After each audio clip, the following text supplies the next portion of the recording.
In less than 2 years, there have been 4 military takeovers of government in West Africa, 6 in the whole continent. This has now raised concern that the gains made by the continent in instilling democratic values could have failed in recent times. Africa political researcher Eddie Wanyonyi agrees and goes further to question exactly what is the definition of democracy. For me, I feel it's an issue to do with state fragility, the systems of the people empowerment versus the economy, and the military-civil relations are very weak. And if you don't address that, then every now and then, every discontentment will be addressed through coups and not the ballot.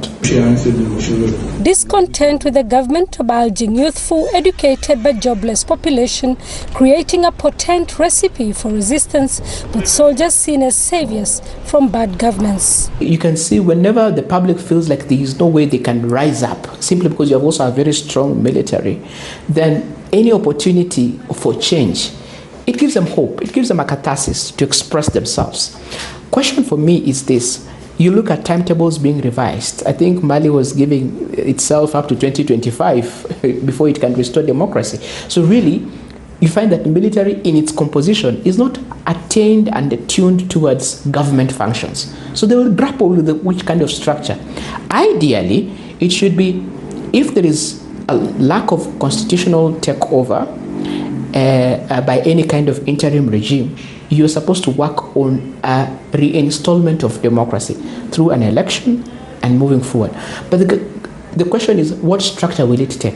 Many, however, believe the young soldiers are not the real power behind the coups. Whoever is underwriting those costs will be making decisions. So in this case, the people who are interested in natural resources, you see those countries have heavy deposits in terms of uranium, those are the people who are underwriting the coup.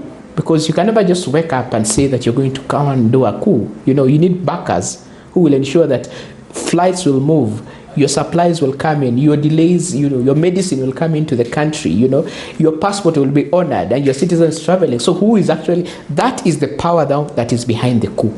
And that's what we need to be looking at keenly. Even though both the African Union and the West African Regional Bloc ECOWAS suspended countries that have had coups to push for a speedy return to civilian governments, the military leaders have not budged.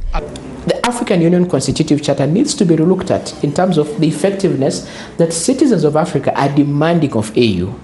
Because as it is right now, AU is so held back by the whole issue of sovereignty.